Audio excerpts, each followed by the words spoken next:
Yeah, congratulations to all of you, and thank you all so much for being here. I'm very appreciative of the opportunity to present something that I'm quite passionate about. So I'd like to go ahead and start with a land acknowledgement. I'm honored to live, work, and conduct research on the ancestral Dene land and acknowledge the history of colonization that resulted in stolen land, genocide, and educational oppression. Further, I'm a descendant of colonists, yet I've been welcomed into ceremony, gatherings, laughter, and friendship with many Dene and other indigenous people despite this colonial legacy, for which I am humbled and grateful for their friendship. My interest in exploring perceptions of trauma and how they relate to college success and to educational success stem from my personal educational and professional experiences as an Anglo working with Indigenous students for 2 decades, as well as experiencing my own trauma and grief. These perceptions are framed by an awareness of social justice and critical pedagogy that was inculcated from the onset of my career and have led to this research. My research, in a broad sense, is about trauma informed pedagogy. Specifically, I'm interested in Native American students' perceptions of trauma disclosure when they work with Anglo teachers. A few years ago, when I was experiencing trauma myself through the loss of my husband and youngest son within a few months of each other, shortly after I had finished cancer treatment, I noticed how many of my colleagues were willing to help and support me, something for which I'm eternally grateful. However, at the same time, I also noticed that some couldn't or wouldn't turn around and support their students who were going through trauma the same way they supported me. Initially, I was really shocked and upset about this. But then I started wondering, well, what's going on there? And that's what led to my research. And I've realized that one of the primary reasons that teachers and educational colleagues are unable or don't support the students is they just don't know how, and they're nervous about overstepping. So that became the ceiling for my research. So we're going to go ahead and start, and you can just put this in the chat. What is your guess about the oh, I'm sorry, let me go back here. Let me give a quick overview of the presentation.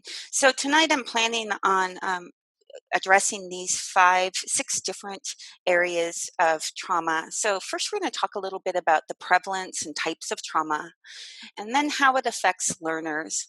And from there, I'll go into what trauma-informed pedagogy is, and I'll give you some specific ways that you can address trauma in your classroom and on your campus. And then we'll talk about specific COVID related trauma and end with teacher self care and resources. And then we'll have probably about a half an hour for questions. So I'll go ahead and get started. So let's start here with your guess. What percentage of students experienced trauma by the time they were 16 years old? And just type it in the chat. We'll go ahead and give a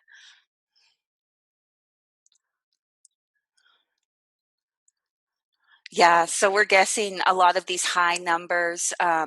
So I haven't seen anyone guess below 50.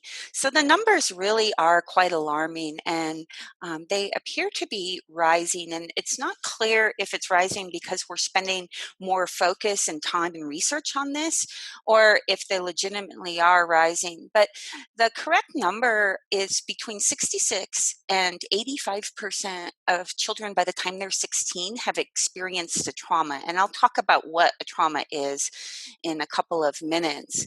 It's 54% of families in the US have been affected by some type of disaster or catastrophe that would qualify as a trauma for their children. And 26% of children in the US have witnessed or experienced a traumatic event by the time they're 4 years old. So this is quite prevalent. And then you can type in the chat. It's sort of a rhetorical question here, but the question is, which of these are traumas? And the answer here is all of these things can qualify as traumas, and largely the definition of trauma is our own reaction to trauma. So it can be an individual event, such as domestic violence, that affects just a child or one family, and it can range all the way up to collective trauma and ethno-violence. And you can see at the end of this slide, there's a note about pervasive experiences with racism, homophobia, and religious persecution. And this is a really new area of trauma studies right now, where they're looking at actually qualifying prolonged exposure and repeated exposure to these events could actually lead to a diagnosis of PTSD. And this has become a major area of research that was previously overlooked or not validated. So I said I'd talk a little bit about what trauma is, and really the word trauma is a little bit of a misnomer because there are traumas and they interplay with one another.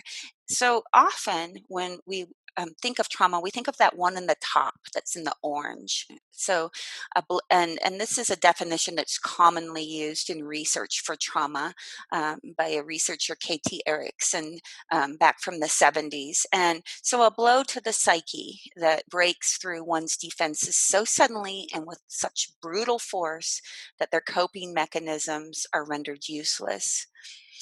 And often, again, when we think of trauma, we think of these individual traumas. So a traumatic car accident or being in a war, those are the kinds of things, abuse that we think of, and those are significant traumas. But now we are coming to realize that there are a lot of other traumas that can affect people's psyche too. And one of them is cumulative or complex trauma. So having multiple traumas over the course of one's lifespan or over a course of a period of time. And many people can experience those too. And so when that happens, then these individual traumas become cumulative and it increases people's stress and ability to cope. So something that may not have been a significant trauma on its own, when it's compounded with previous traumas, becomes more significant. Collective trauma, and again, we have another definition by Erickson there, but basically that's something that affects a whole community, however we define community, or a group of people. Right now, our country is going through a collective trauma of COVID and racial injustice, and that's affecting our identities and how we interact. Now, certain people, of course, are more profoundly impacted by that collective trauma, and we're impacted in different ways. And what happens with a collective trauma, 9/11 is a good example of one, is that it becomes part of our identity. So we retell the story over and over and over, and it will get passed down at different times as well. So each time we retell that story, it might change a little bit, but again, it becomes part of our identity. And then when it gets passed down, we start to look at some of these other kinds of traumas. So cultural trauma refers to groups of people based on their culture, and that could be based on religion, ethnicity, race, who have been subjected to an event that leaves a mark on their group consciousness, and you can see that there. So it's a collective trauma that is affecting a group. And then the newer research on racial and ethno violence, racial trauma and ethno violence, is you can see that too. So when people are prolonged and affected by repeated events of racism or homophobia or other acts that get at their identity, they can experience trauma. So it might not seem like a traumatic event, just one microaggression or one experience, negative experience, say, with the police. But when it occurs over and over, it can become a form of racial trauma. And again, this interplays with that cultural and collective trauma. So you can see it becomes complex. And then finally, we have historical trauma. And this largely pertains to Native Americans. That's where a lot of the research has been done, but it's been done on other groups. It initially began actually with Holocaust survivors. And Yellow Horse Braveheart was the first person to take that early research on Holocaust survivors and talk about how that might affect Indigenous people. So another aspect of trauma that I want you just to be aware of is the ACEs. So those are the adverse childhood experiences. And this was a large study that occurred about 15 years ago. It was one of the largest investigations of childhood abuse and neglect and household challenges. And what they found is they identified certain events in a young child's life that could affect them longitudinally. And so, what I mean by that is, if you look at this pyramid here, so you can see the adverse childhood experiences up here in the middle. In the middle, but if we look at the bottom of this study, we'll see that historic trauma and then social conditions. So that's kind of the foundation that often, not always, but often can lead to adverse childhood experiences. And as we move up this pyramid, this trauma affects neurodevelopment, and then you can move up to the social development, adoption of risk behavior, and all the way up to early death. This has been studied for quite some time, and the initial study was with 17,000 people, but since it's been done on literally hundreds of thousands of people. These are the things for the ACEs, just so you're aware of what they were talking about. And many of them are really focused on that individual trauma. So the orange column that I showed you when I've shown you definitions. So they were quite specific about the types of trauma that one would experience that would affect them as they moved kind of up that pyramid to disease, risk-taking behavior, and perhaps even an early death. So this is quite codified, so that when they are looking at early childhood experiences, they're asking and looking for these exact experiences, and they're worded exactly as they are here to identify the children that might be at risk. This is extremely prevalent. So ACEs, and you can see here how many young people are affected by these. And note that in many of the areas, but not all, young, so you can see some discrepancy between young men and young women, and how they're affected. Now, what's really interesting about looking at the ACEs, and I'll talk about this a little later, is that young men actually have a higher rate of certain types of trauma, particularly physical abuse. But we can see that young women might have other forms of trauma that they're more likely to experience.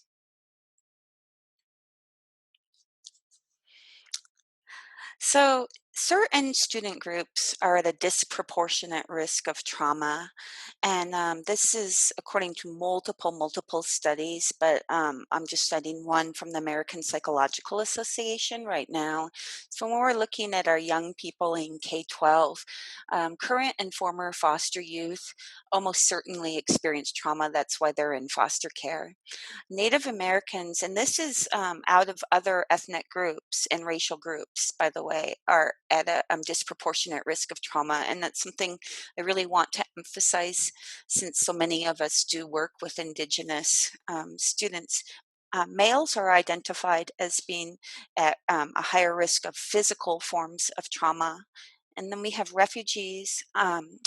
LGBTQ plus students and impoverished students. So these are groups, and then of course, sometimes they overlap.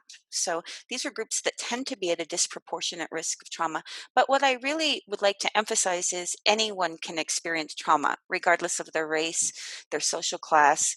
But these groups in particular, um, that some of this might stem from like historic trauma, cumulative trauma, and cultural trauma that already exists, thus leading to additional forms of trauma. So when young people experience trauma, they're going to demonstrate this in different ways. And you can see here that I have it divided up by our youngest children, our preschool children, and then elementary school, and then middle and high school children. And so these are kind of some, red flags, so to speak, about, and then behaviors to expect if someone has experienced trauma. And we might even be seeing some of this right now as we're working with students through COVID. So this fear of being separated for our young children, and crying, screaming, eating poorly, so no desire to eat, nightmares. Um, and I should have added like bedwetting, a recurrence of bedwetting as well. Once children are toilet trained, that can also be a signal of trauma. Elementary school children, the guilt and the shame, and becoming anxious, needing reassurance a lot, difficulty concentrating, not sleeping. And then high school children, and middle and high school children, this is where we start to see more challenging behaviors that can result from trauma. So depression, and this is where self-harming behaviors such as cutting or eating disorders, substance abuse, and early sexual behavior may start to manifest.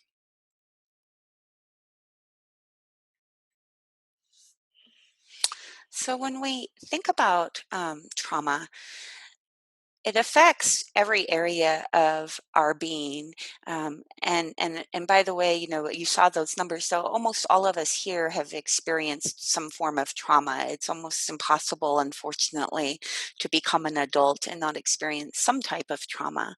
But when we have this, it can manifest cognitively, emotionally, physically, spiritually, and socially in a variety of ways. And again, these things often overlap, and then they can create a cycle, right? So if you're having difficulty with your relationship socially, then that can, lead to more difficulty with emotions, or perhaps spirituality, or your physical well-being. So it affects all areas of who we are. What I'm going to do now is show you a video. I think I'm going to have to, um, no, maybe not here. Sorry about that. Um, so let me make sure that I can share my sound when I do this. This is just a 4-minute video that really nicely shows how learning affects, or learning is affected by trauma. So I'll go ahead.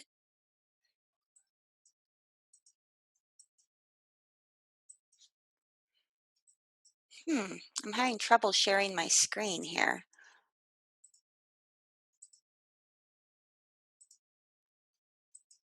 There we go. Today, I really wanted to think about what's the best way to teach teachers about trauma without getting them distracted with all the technical stuff, and what's the most important thing for them to understand and learn. And I thought that the best way to do it might be to just make a difference between a learning brain versus a brain in survival mode. So we'll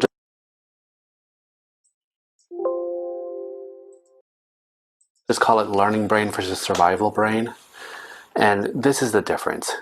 So, learning brain is this brain that's open to learning new information, and it's completely okay with ambiguity and grays and vagueness, and it sees the big picture. It like pulls back and is on the balcony, can look over the forest and figure out what's going on. On an emotional level, people in learning brain feel calm, peaceful, maybe a little excited about what they're about to learn, maybe a little playful and having fun too, and definitely curious. And they're not afraid of making mistakes because it's just part of the learning process. And so they're not really thinking about themselves. And they actually feel a little bit of confidence that if they just apply themselves, they might pick up what they're trying to learn. Now, survival brain, on the other hand, is completely different. It's hyper focused on threat. It doesn't like ambiguity. It wants clear, hard facts.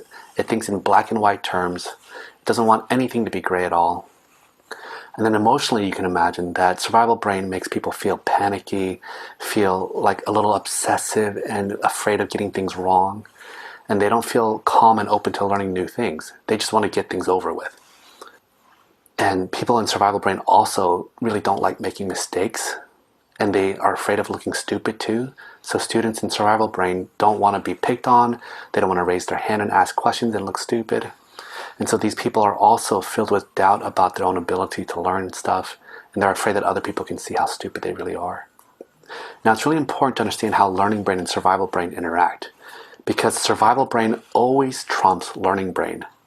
And it makes sense because survival brain is just trying to save your life. And so if it thinks that there's something dangerous happening, you better pay attention to it, right?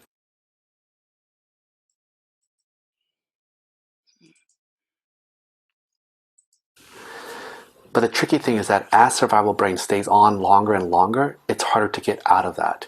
And it's harder to really go into learning brain. And the way I think about it is kind of like the myth of Sisyphus. You know, that guy who has to push a rock up a hill, and then every day it falls back down and he has to do it over and over again?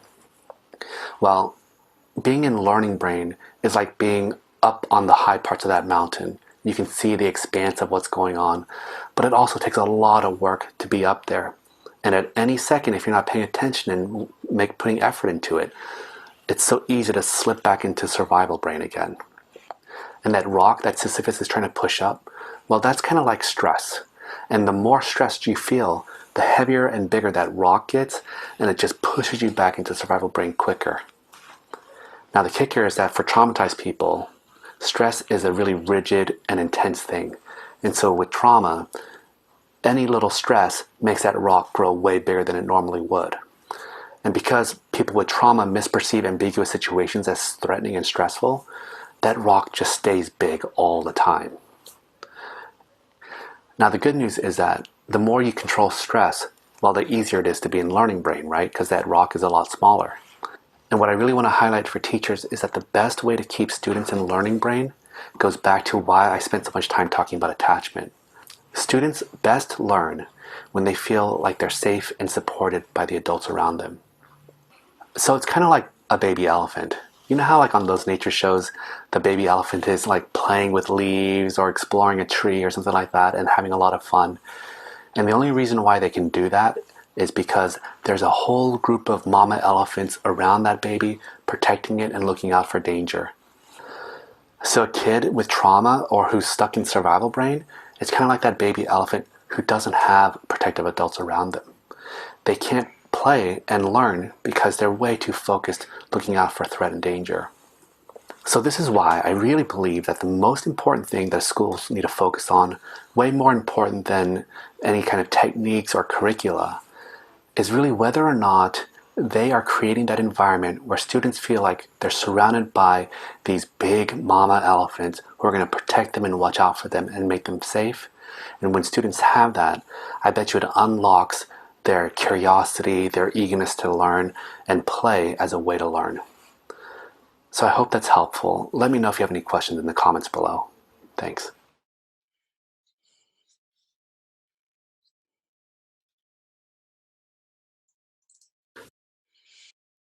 So I just covered how learning and trauma interplay and interact. And one of the things I really like to say, it's not my own saying, but I think it really shows what what why does this matter, right? And I hear this a lot from colleagues. I don't need to worry about trauma with my students. I teach, fill in the blank, math, English, history, elementary education. And we do have to worry about trauma because students can't learn if if they're in what he called the survival brain, and I think that video really nicely illustrated that. And so one of the sayings that I like to use with my well, just anyone, including right now, is that you have to Maslow before you bloom. And we can see Maslow's hierarchy of needs here. And most of us are familiar. I mean, you're in education, so I know you've seen seen all of these things before. But when we look at how many of the needs of Maslow, when we're looking at love, belonging, safety, psychological needs, and physiological needs at the bottom of this pyramid, I mean, those all relate to feeling safe and trauma. And when we look back at Bloom's taxonomy, right, where we're often trying to structure prompts or teach our students, they simply can't do these things unless these other needs are met first. So this is why trauma matters, and I just like that really simple saying of let's Maslow before we bloom and make sure. And any of us can think about this, right? Like, when have you not been able to learn? And we've been, most of us, when we can think about a time like that, it's because we were under stress, we were nervous, we were upset or distracted by something else. And one of the other things I want to point out is that equity and structural inequality issues really affect all of Maslow's hierarchy. So when I get to the point of talking about critical trauma and how culture and identity plays a role in trauma, keep that in mind because I would also make an argument that not only addressing trauma for learning, but addressing structural inequalities and equity issues as part of Maslow's and therefore learning needs is absolutely critical that we do that. So let's talk about what trauma-informed pedagogy is. So you had few minutes here of learning about the prevalence of trauma. It's widespread. We're often under-resourced, by the way, in schools with the amount of mental health services we're able to provide, and there is a growing need and desire in schools for those of us who teach to at least have an understanding of how trauma affects learners. We have the most contact with students in most cases, and we're on the front lines and able to recognize when our students have been negatively impacted. So, the first thing about trauma informed pedagogy is that it is a framework that was initially developed for social services and healthcare for providing services to their patients. And their clients. And in the last few years, it has evolved to play a role in our education. And it acknowledges that role of trauma that we just discussed or I just presented. Another thing that's really important about trauma-informed pedagogy is it's not putting us in the role of counselors, right? Like we're not trained for that. We did not go to school for counseling. We have counselors, but what trauma-informed pedagogy asks us to do as educators is be informed about how it affects our students and how to get them resources and how to be sensitive to their needs. We're not teaching trauma either. So that's something to consider. In fact, there are a lot of studies that would suggest that teachers teaching trauma can actually be damaging to students. So if that's something that you wanted to do, I would suggest that you work with a counselor to carefully prepare some sort of curriculum about teaching trauma. Um, so keep that in mind. And then we're talking about trauma-informed pedagogy right now, and I want to differentiate that. And there's a lot of terms out there right now. Um, so trauma-sensitive schools, generally what that means compared to just being trauma-informed, is where everyone in the whole system becomes trained to recognize trauma, and there's very clear protocols on how to deal with trauma and proceed with the care for the student. And there is a movement toward schools becoming trauma sensitive, whereas like right now we're looking at how to become trauma informed as educators working on our own. So ideally, it would be systemic and systematic. And one of the things, you can see the little bubbles, um, that trauma-informed pedagogy really asks us to do as educators is we're doing a paradigm shift. So instead of what's wrong with this kid, why can't this kid do X, Y, Z? What we're doing is what's happened to this child? And instead of saying, how do we get those kids ready for school? We're saying, how does our school, how does our educational system prepare for our school? So it's a real paradigm shift. And I think many of us have witnessed that over the courses of our career, and we're seeing that now. But it is a mindset change for some people that, are looking for preparing the students for the school instead of preparing the school for the students. So one of there are many different frameworks for trauma-informed pedagogy. This is one of the most common ones, or this was sort of the seminal framework, and this was developed from the ones that came for social services and healthcare, and it was developed by the CDC, and you can see the 6 different um, arenas in this framework. So developing safety and trustworthiness, forms of peer support, collaboration, empowerment, and then addressing cultural, historic, and gender issues. So these are, and they're not, it's not a framework. Don't think of this like leading from one to the next to the next. These are just elements of the framework. The framework that I want to present to you today is based on that. However, what I like about this is when we go way back to looking at the diagram with the different forms of trauma, cultural, historic trauma, this centers cultural and other identity-based resilience in the middle, as opposed to this where it's just one other part of the framework. So what this framework by Nelson 2019, what this framework does, so it's using all of those elements, but it's recognizing the propensity for cultural and other based identity to not only be a source of trauma, which it can be, but more importantly, a source of resilience and healing. And so this is actually the framework that I use in my research. A colleague of mine developed it. And again, that's why I like this, is because it's centering who we are, and it's also acknowledging like who we are can also be a source of trauma, particularly if you're from a marginalized group. So one of the so what I've done here, I'll show you here. So I've taken that and this, and I'm going to run through some really simple things we can do as educators. Some are simple, some are much more complicated.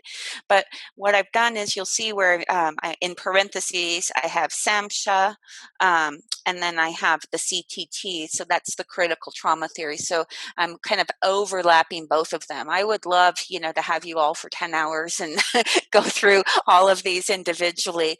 But I think in the to expedite the process, I wanted to have them overlap and talk specifically about them. So one of the most important things, of course, is providing physical, emotional, and social safety. And Nelson's critical trauma theory just calls it safety. So making sure that our students are safe wherever they are, okay, and in their learning environment.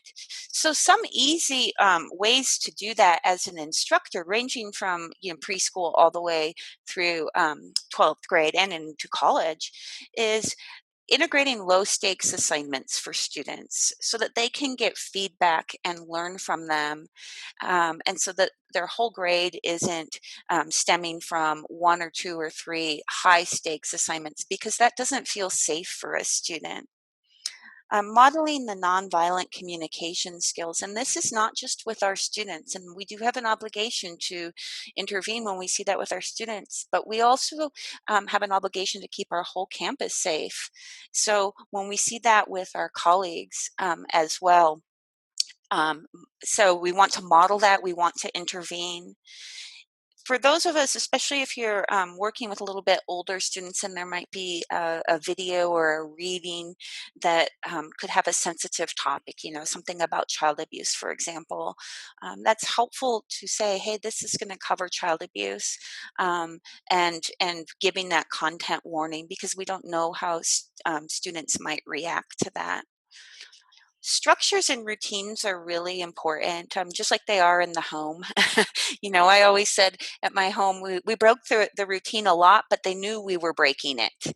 Like, oh, wow, we didn't eat dinner tonight, or we had cheese and crackers for dinner. So it was, flexible, but consistent enough so they'd at least be aware when we were breaking it. And that's what we want to do in our classroom as well. And especially right now, having some sort of predictability with routine is very important for especially with young people, but even as we get older, reminders of safety. So I use some lines that are more for younger people right now, but you're reminding them that you're creating a safe environment. This is why we need to line up this way. This is why we need hand sanitizer. This is why I can't allow that racist comment in my classroom right now because that's not emotionally safe. This is why we have to support each other, and then addressing those microaggressions. And I have prepared a handout for all of you that Carrie or I will share at the end in the chat. But what's linked on the right side of your screen is this Speak Up guide, and it's hyperlinked to this guide for you. And it's a really, really wonderful guide for just different scenarios to speak up and how to gently address some of these issues that we might have come across in our classrooms. And I'll add here, in middle and high school in particular, another area that we really need to look at safety is in the hallways. When students are passing, it's the most unsupervised time for students often, and that's where a lot of aggressive behavior that makes them not feel safe can occur. So both the CDC and the critical trauma theory have trustworthiness and transparency.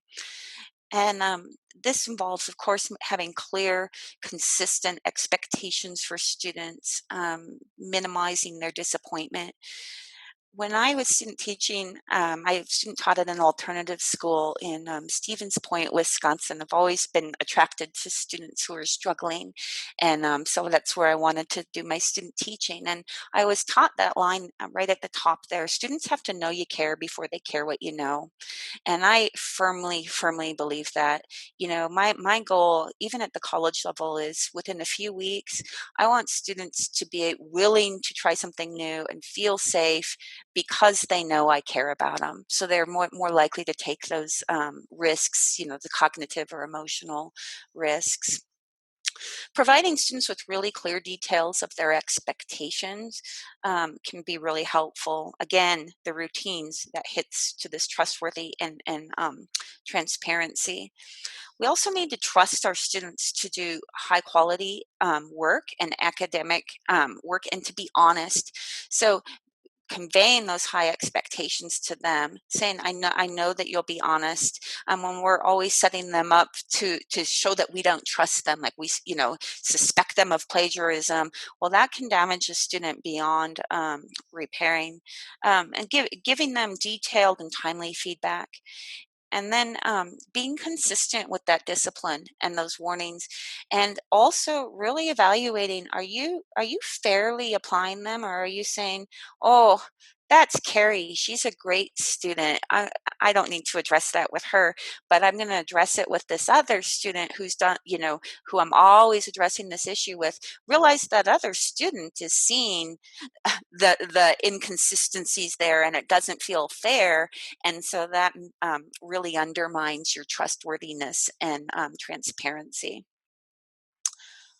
So circles of support or inclusiveness and shared purpose. So it's really important for us as instructors and teachers and educators in general, to be to convey that we're allies. We advocate for them. We want our students to do the best that they can. And some of these simple lines, again, when I was at the alternative school and someone's messing around, right, and they're throwing paper, walking up and saying, "Is everything okay?" Instead of, "What, you don't have a pencil again?" Right? Um, 9 times out of 10, everything's okay. And they'll say, "Oh, yeah, sorry, miss," and get back to work, right? But um, there are some times where everything is not okay, and you need to move out in the hall and have a conversation and make sure that learner is okay. What help do you need? Do you need to take a break? And just little things. I know sometimes it can be annoying if a student comes to class unprepared without that pen or that notebook or whatever. And when we're thinking about trauma, sometimes they're just not in a situation to attend to those kind of details. So, do we really want to make the notebook the deal, or do we want to hand them a piece of paper and move on? And those are things that we need to think about. Give lots of opportunities for success. And then when we think about, so that's classroom stuff, right? But then we want to expand when we can to provide opportunities for our students to share who they are culturally, and involve community and family in assignments. And I know we do a lot of activities with family, and it tends to be more formal, but I would say this doesn't have to be formal. This might be interview your family member about XYZ, or find out about a tradition that you do in your culture, and we're going to share it. Just really simple things that cause the student and the family and the community to interact. And one thing I also want to point out at the end there is removing our students from recess, specials, any extra treats, extracurriculars. This minimizes their gains in inclusiveness and shared purpose, and they're the bad student, and we're actually taking them out of something that they might need more than anything else. And the research shows this seldom works, right? So to pull the student from recess is probably not going to help that student get back on track academically, particularly if they're suffering from something traumatic that you're not even aware of. So that goes back to the what has happened to this child, what's going on there, not what's wrong with you, what are you doing wrong. Collaboration and mutuality. So sharing power and decision making, that, and these all interplay, right? There's all these different categories, just like the different traumas. I saw that in the chat. There are many traumas I left off that list, and so these things can interplay. So. But having our students participate in our policies, right? I know many teachers who have students on the first couple days of class decide on their classroom rules and post them together. Even, how should we grade this? Let's design an assignment together. Another thing that can be really important is their self-evaluation or metacognitive activities. What's helping you learn? What do you need from me? Because you're sharing the power then to help you learn. And very young children can do this. Um, Having student-led discussions and activities. And then as we expand to beyond our classroom, working with our colleagues, so collaborating, and that can minimize some of our own experiences, or mitigate some of our own experiences with trauma and feeling stress, because all of us are right now feeling feeling that way, trying to teach through the pandemic. So sharing lessons, assignments, projects. I've done some really fun projects. For example, and it ended up just kind of being a great break toward the end of the semester, where a bunch of us did a Renaissance fair, and the art teacher and the history teacher and the English teacher and even math, and we were doing all of these different activities together, and it was fun, but it also had that collaboration and mutuality aspect to it. And then your leaders, and some of you are leaders, seeking feedback. So you should be asking for feedback from all of your team members and your teachers to participate in all of this. And that top-down approach without getting feedback can exacerbate feelings of trauma. Now we start looking at empowerment of choice or pathways to power. So this is empowering our students essentially, and we can't empower other people. That it doesn't work that way. What we can do, I mean, it'd be great if we could, right? But that's not how the world works. But what we can do is give them opportunities to find their own empowerment.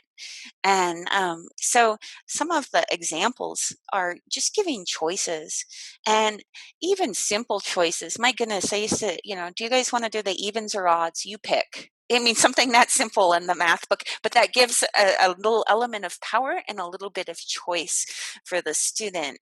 Not mandating, ways to organize a writing, for example, and saying you must do it this way on this worksheet. Maybe giving them a couple of different choices to organize.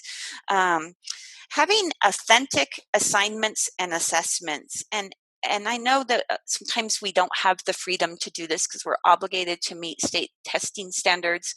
But when we can, if there's a way to use multiple assessments and having the student select a way to be assessed. So maybe it is through a project rather than a test.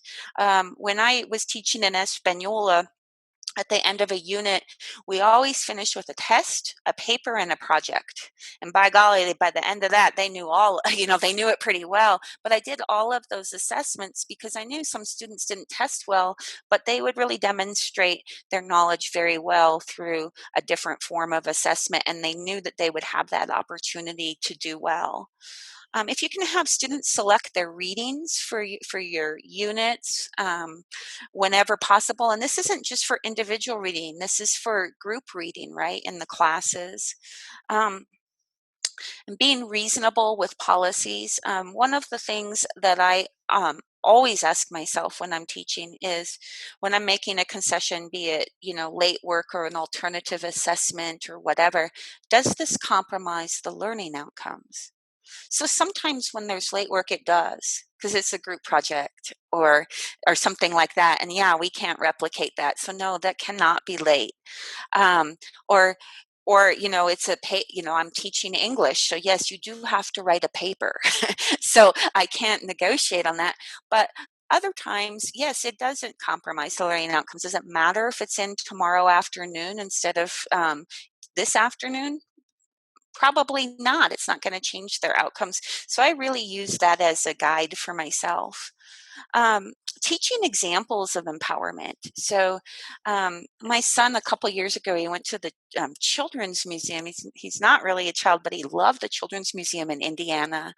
And and he said one of the coolest things in that children's museum was a section on children who've changed the world. So, like Anne Frank and Helen Keller and Ryan White and Ruby Bridges. There were, so there was a whole museum display focused on these children who helped change the world. And so, anytime that we can bring some of that up too, so that especially with children changing the world, right, and being empowered. Adding any kind of service learning or civic engagement activities can also be empowering. Exemplars or models are also very important, especially for students who haven't seen high quality work or they don't know what to do. Giving them those exemplars is very empowering for them. And I will say this: I just had a discussion with some colleagues about a week ago, and someone felt like that was spoon feeding students. And I said, I'm working on my dissertation right now, and thank goodness my chair gave me an example because I'm looking at that, I swear, like every 20 minutes. And because I'm writing, above my level right now, or when I was taking quantitative methodology too, and there was a lot of statistics, I was looking at those exemplars nonstop for how do we write statistics. So we need to remember sure that we were like that, right? It's just been a long time ago, so we do need those exemplars. I think it's really important with when we start looking at our classroom decorations, our readings.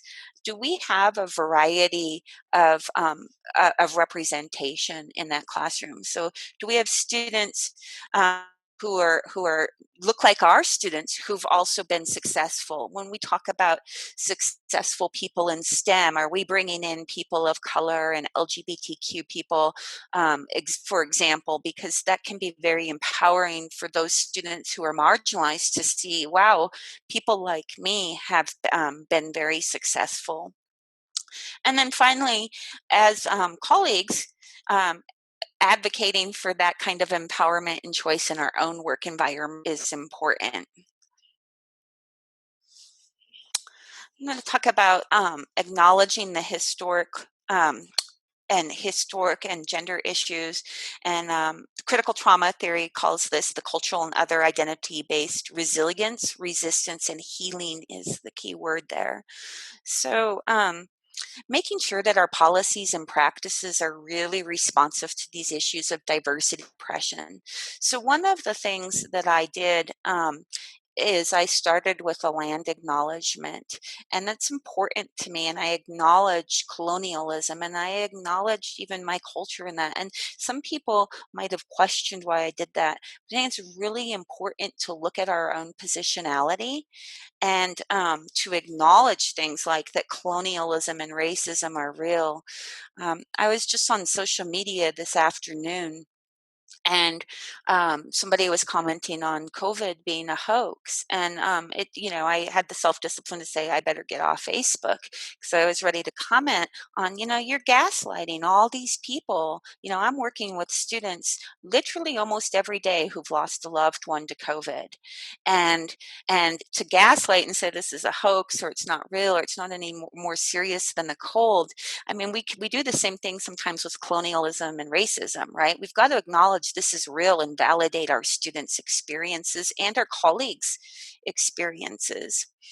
I've already kind of covered some of the speaking out, but asking for preferred pronouns and names and making sure you pronounce your students' names and colleagues' names correctly is very important because that's telling them you matter. Who you are matters. Um, and then this is a hard one. This was a hard one for me that I'm still working on is looking at my own personal and disciplinary biases.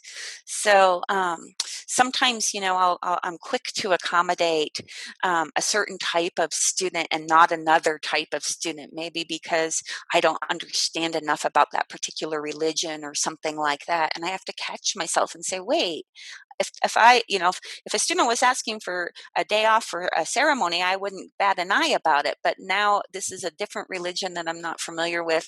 So just really looking at our own biases and making sure that they're not impacting our students. And then right now, I think in K-12, there's no way you're not considering this. It's in our faces all the time. But I think it's really important that we do consider how curfews, if you're teaching on the Navajo Nation, are affecting our families' ability to get around, pick up packets, things like that.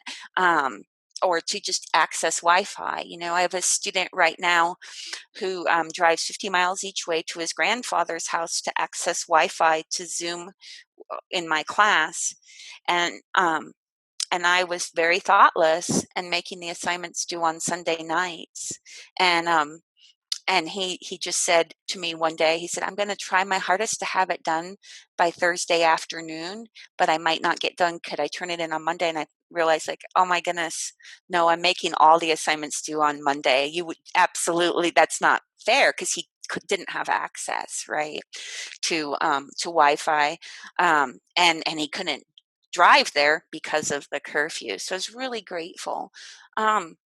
Also, we need to think about, we have many students who live in fear because they're undocumented or their families are, and language barriers as well. So just being aware of those and validating them and saying, I get it, practicing that cultural humility and saying, maybe I don't get all of it. I have a lot to learn and I'm willing to learn. But students really pick up on that when you're open to that and saying, wow, I made a mistake. Help me understand this. And then giving them experiences to share their, or opportunities, I'm sorry, to share their experiences with other students can be really helpful. And then finally, when we look at resilience, growth, and change, so all course members are recognizing each other's strengths. And I've covered a lot of this, but I think getting feedback from students is really important as well. Asking them, like, how have you grown? What would you like to improve? And even helping them set goals can help them build their own resilience and see their own growth. And this covers a lot of what I already talked about, but you can see it just in another graphic form. So, creating that positive sense of ethnic identity, reaching out to elders, and the sense of community and sense of purpose, and finding meaningful opportunities for resistance and voice and contributing. So, I'm working with an education student in one of my classes right now, and in sixth grade, she's amazing. This teacher, she has her students looking at the Dakota Access Pipeline protests and examining that resistance and how do we have pathways to power as Indigenous people. So she's really looking at promoting that sense of self advocacy and efficacy with her students. So I want to move on a little bit to talk about COVID, and I think we all know this, so it's not going to take, but COVID has really amplified childhood trauma in many ways. The research is so new, but we do know, for example, of course, many of our students are impacted by illness and death, especially around here. That happened quite a bit starting in this spring, but also for on a larger scale, economic hardships and insecurity, loss of structure, isolation, and all of those stresses lead to an increase in domestic violence, abuse, and neglect. And the early numbers are showing that that is going up. And then we're also working with, the burdens of racism and homophobia. And then on top of that, school's often an outlet and a safe place for students who maybe, um, don't feel safe in their home. And now we're not able to offer them that consistency and routine as much as we'd like. It depends on the school right now, right? Some are open and some are not. So it's helpful to just ask your students some of these questions. And um, and I want to point out number 7, validating your students and saying, hey, I'm having a hard time too. This is normal. I feel stressed sometimes, can be really helpful. But pointing out, like, hey, online learning's hard. How are you staying organized? But even asking their families and acknowledging the hardness or the difficulties of that as well. But these can be good questions just when you're working in distance learning with your students. And I have my students, we're off topic sometimes, right? We don't just talk about English or education or student success. We will often, how you doing? And I'll put them into small groups sometimes. And I know that they're not talking on topic. And guess what? That's okay. I think cultivating that sense of togetherness and fostering those connections and prioritizing those socio-emotional needs is really important right now. So allow for that whenever you can. And here are a few examples of how you can do this. And the one-to-one groups, particularly, and I'm looking really a lot on like at distance learning for those of you who are Zooming, but also in face-to-face classes. And then I know that many of us are packet learning and working with that right now, where our students are picking up packets, and so you're not communicating with them regularly. Um, but we don't have to just send them off with just their packet of schoolwork. We can add in things where they can work with students on the phone. We can send letters and postcards. And also, I would really encourage doing more reflections like journals, even like little check-ins, like what's your emoji, right? I used to have an instructor, and I used to do this with my students a lot, was how are you feeling today? Just first thing, thumbs up, eh, thumbs down. And immediately as a teacher, like, oh, something's up. I'm going to hit that kid up a little bit later here. And then similarly, the ones that are having a good day, say, as you're circulating around the room, hey, what it looks like you're having a good day. What's up with that? But that's all about building those friendships and or relationships. I'm sorry, with your students. And finally, one of the most important aspects of this, and I know we're all familiar with the whole analogy to being on the airplane, right? You've got to put on your oxygen mask first before you help other people, and um, and I think that really pertains to us as teachers right now. We're dealing with a lot of stress. We're dealing with something that's never been done before. Um, and and some of you are back in the classroom, some of you are preparing packets and zooming with students, and those of you who are back in the classroom are wondering, how long is this going to last? Is this, are we out in the next few days? What's going on? So it's important that we take care of ourselves too, because we we have to do that in order to keep working. So one is just if you can find colleagues who can be a support system, and maybe you're collaboratively working on assignments so that that can minimize some of your work. Somebody has a wonderful, wonderful unit that they've done and you're willing to swap or whatever, that can be really helpful.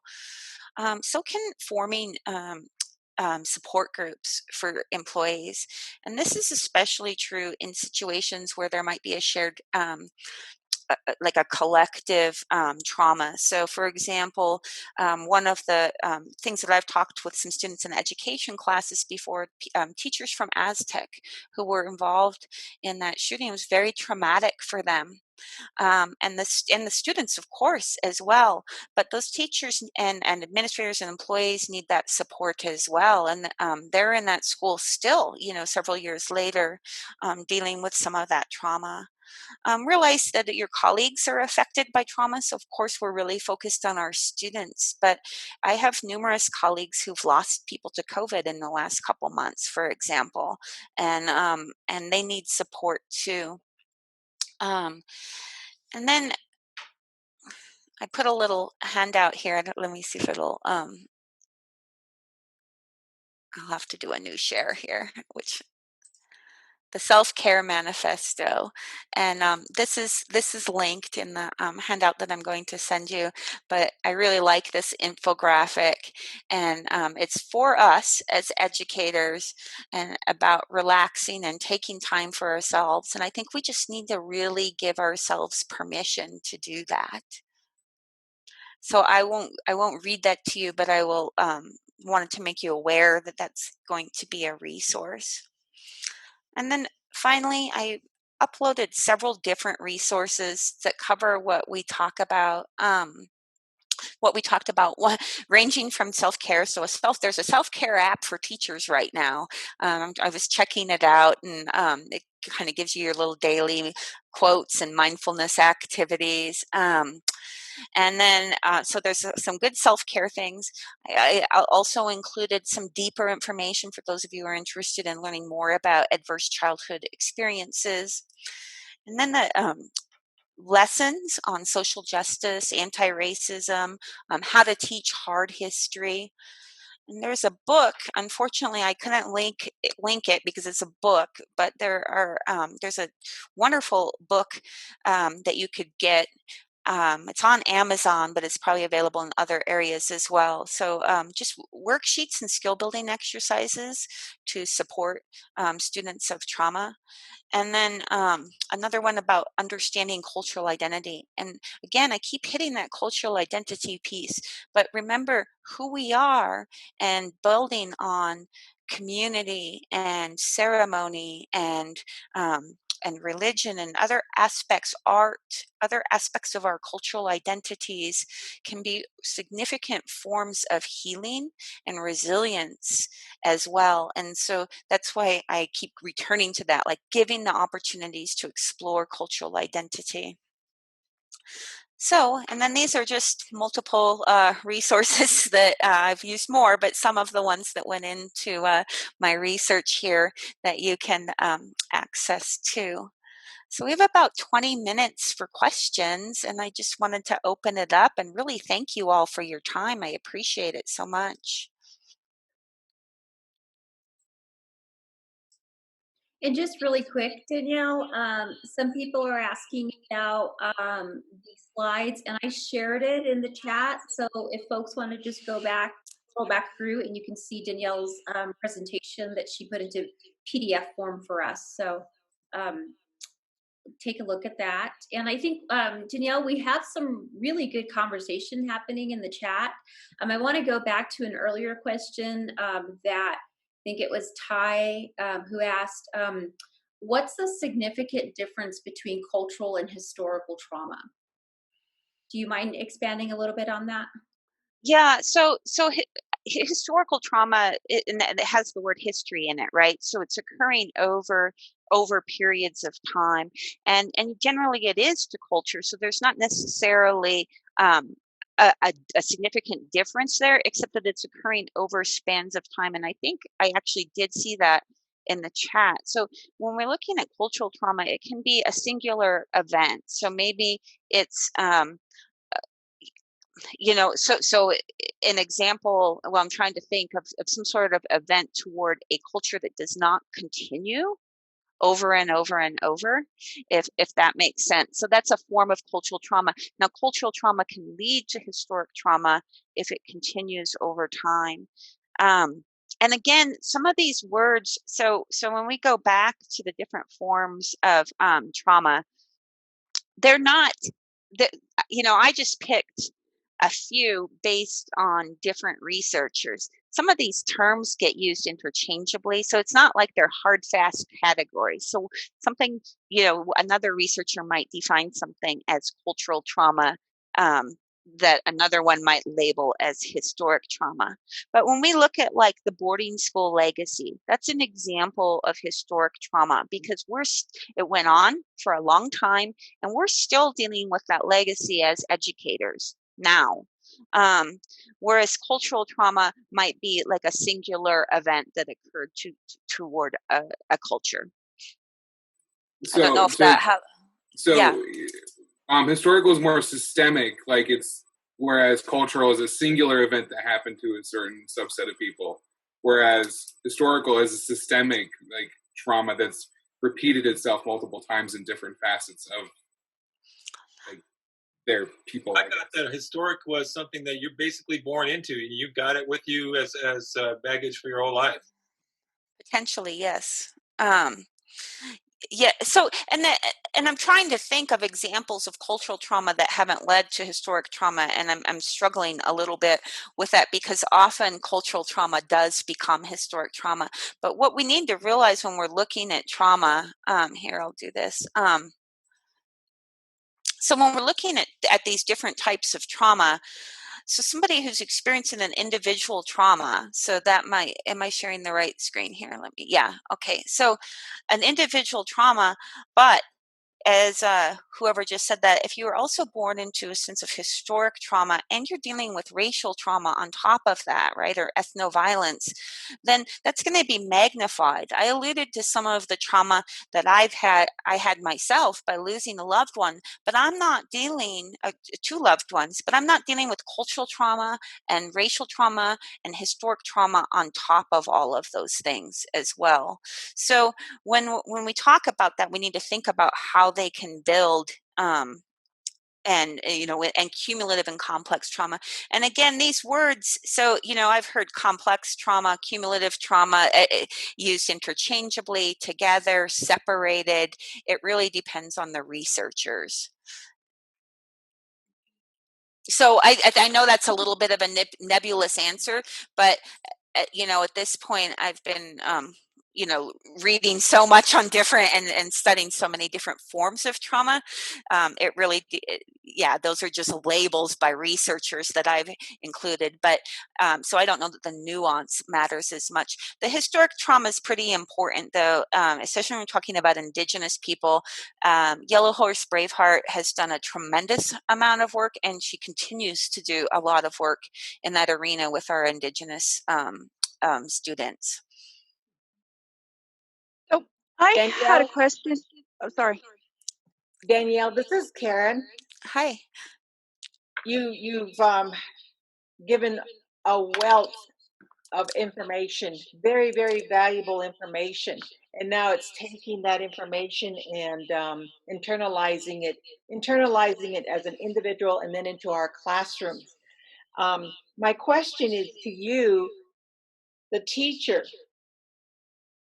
What would be your advice to the teacher who may feel maybe like a failure because their kids aren't coming online, they're inconsistent, they're not turning in their homework, all of those kinds of reasons? What's your advice for that teacher who might feel like I'm not doing a good job, I'm not doing good, I'm a failure?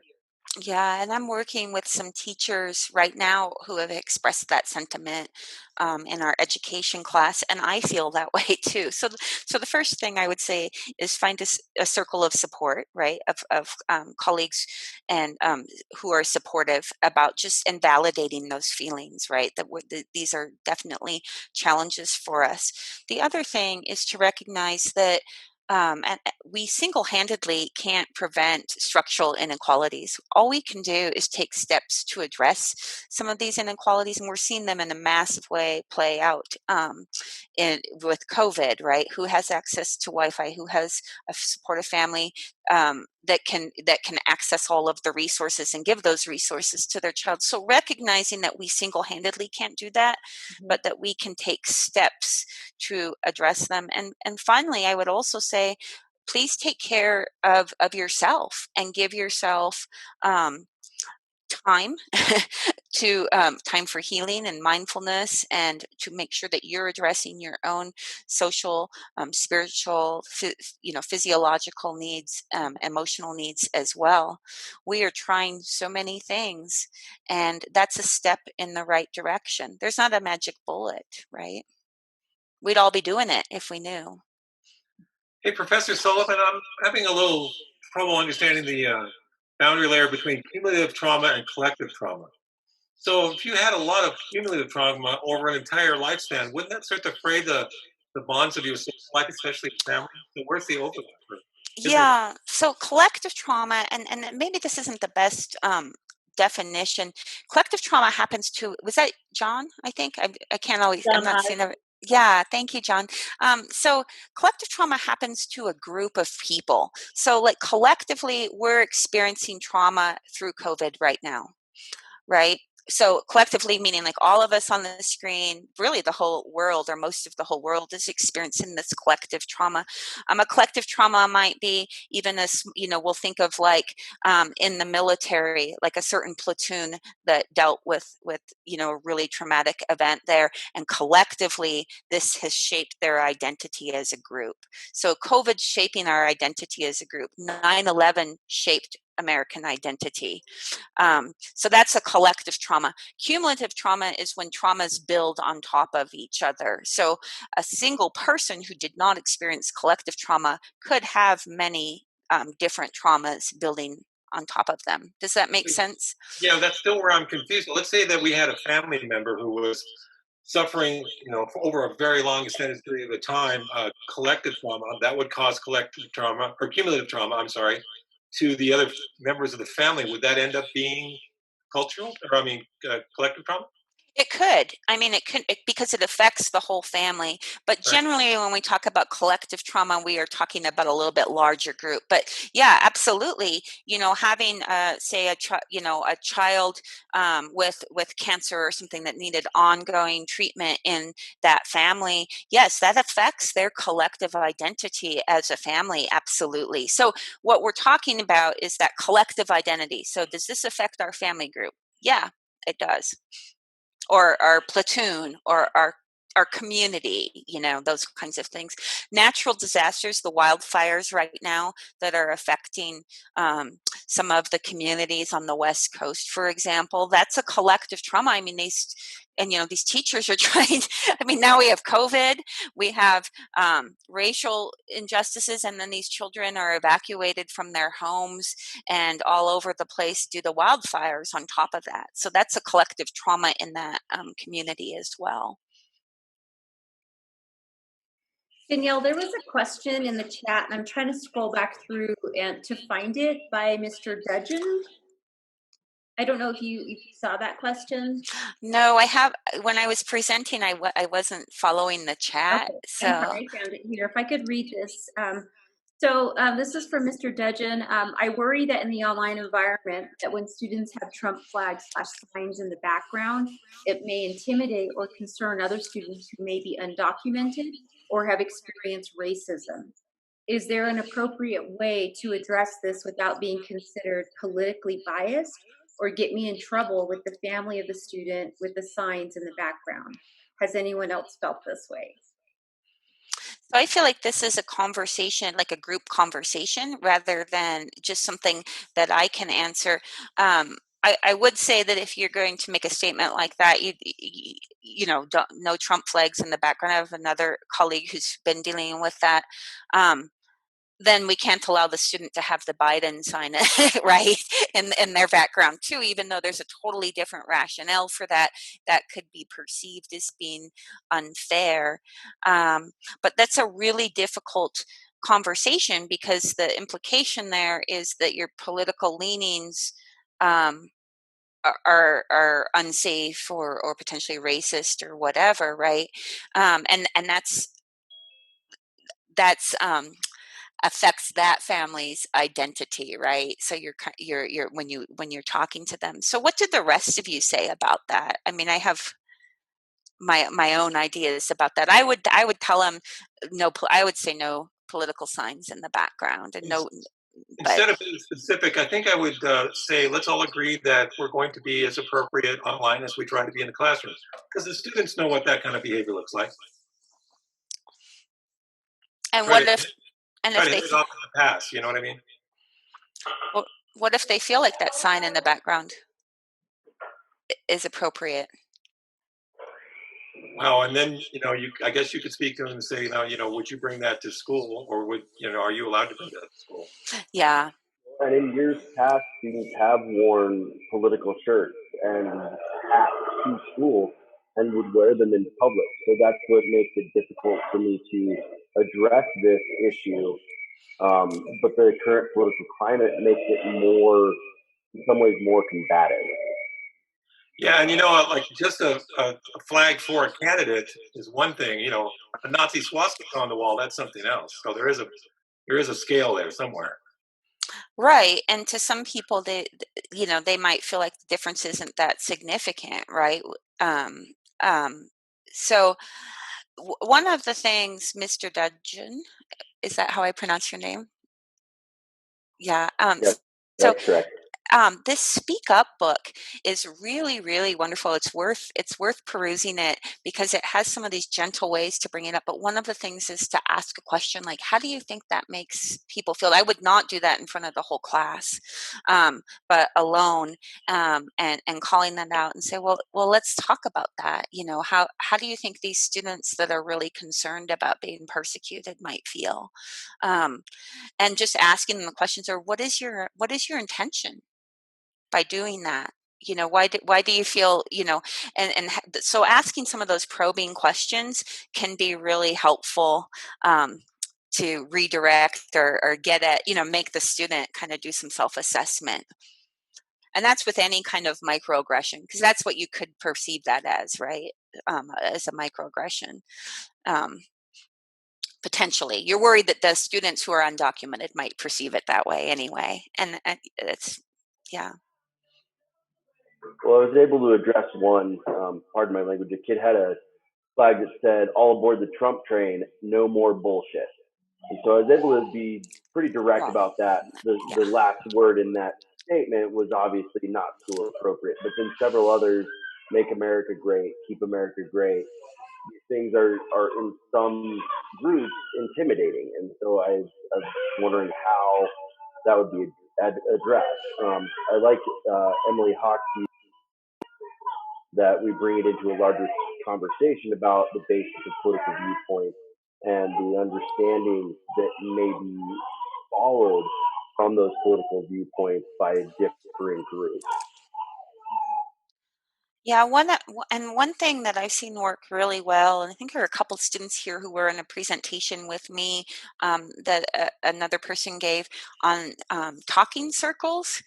And and so and she was doing them even on Zoom. I mean, obviously we're not in a circle, we're in a bunch of boxes, but this idea of each person getting a chance to talk and just talk about their feelings regarding a topic, and that might be really helpful too. I mean, not how do you feel about this guy having the Trump flag up, but maybe how do you feel when you see these kinds of things. That might be an interesting conversation. And it helps all students understand those different viewpoints as well. And it validates the students who might be feeling intimidated. I have a quick follow-up question about that. What is your advice on like the circles? And I think that the viewpoint you're sharing of it helps kiddos learn to understand that there's going to be multiple viewpoints in a room and multiple perspectives, and we have to learn how to listen to each other. How do you balance that? Sure, those circles, if we're talking about something like, let's say, the expression "Make America Great," how does that make you feel? Where do you come from? What does that make you think? There could be things said in that circle that are pretty harmful to other kids. And how do you do you just is it best practice to kind of allow that to happen and then address if it happens? Or is best practice to put some norms in place in advance where you're trying to mitigate or prevent that? I don't know if this question is making sense, but basically, I think those circles are really important. And I wonder if when you're talking about such hot button issues, if they can become places where harm is perpetuated to people. And I just wonder how you prevent that harm. Yeah. And I'd be happy to. I don't have the handout right at my fingertips, or I'd put it in the chat. But yeah, there are best practices when you're doing some kind of circle like that to talk about safety, and you need to set that up. Now, so the idea is you talk about your own feelings. You're not talking about how about other people and how they affect you, right? So you're owning that. This is how I feel when this happens, and using those I statements. And that's really important to spend a little bit of time. And most people who use talking circles, myself included, I don't call them talking circles. I call them seminars, I guess, just it sounds more collegiate, but that's really what they are, is talking circles. But we do kind of a practice one on a benign or a safer topic. What I would say, though, Emily, is avoiding these difficult conversations are part of why we're where we are. And it's really important that I think that we need to learn and hear from other people, like, hey, that's really hurtful. Um, that's something to consider as well. So yes, I think it is worth our time to have those kinds of circles, to spend some time modeling, like I said, with a more benign topic, and reinforce the best practices and the good behavior, good behaviors for the students who are using the I statements, and then slowly work into the more challenging materials. I think if you jump right into a talking circle on a really contentious topic, you are asking for trouble. So we kind of have to train our students how to do that. Danielle, can I follow up just a little bit to what you're saying? Yes, please do. So I think one thing that's important is building the capacity, right? Building up to where those talking circles are safe, like you were saying. Not only that, but if you have a culturally sensitive or a trauma-sensitive school and environment, your staff starts talking about that safety and creating that safety, and then the students feel that safety, so then they start sharing as well. But I think that's one thing. It was embedded in one of your slides, but just to point that out, I mean, that's kind of what it takes time. It doesn't happen like, oh, I'm going to have seminar, or at Restaurante we do talking circles. We're going on our probably full semester doing talking circles, and we still it's a constant work in progress. Yeah, and we do have to train our students to do that. I agree. Thank you, Peter. So it looks like it's just about 7 o'clock. We're like a minute shy, and this is such a great conversation. I hate to just cut it off right now. 7 o'clock. But I want to honor and respect everyone's time, including Danielle's. And so I went ahead and shared the presentation again in the chat. So please look at that if you want to look at any of those resources, or you want to go back and reference one of the slides.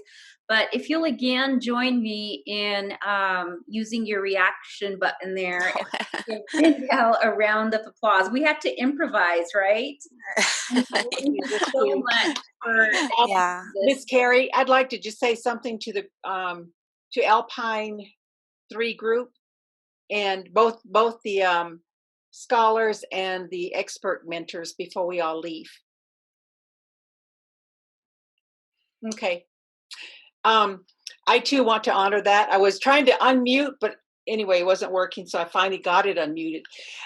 Number one is I just want to reiterate that school district did ask for a copy of the recording, and so we will be providing the recording also to your HR people, so it'll go out to other teachers who can use this kind of information and embed it into their classroom curriculum and the way they interact with both the students and the parents and each other as well.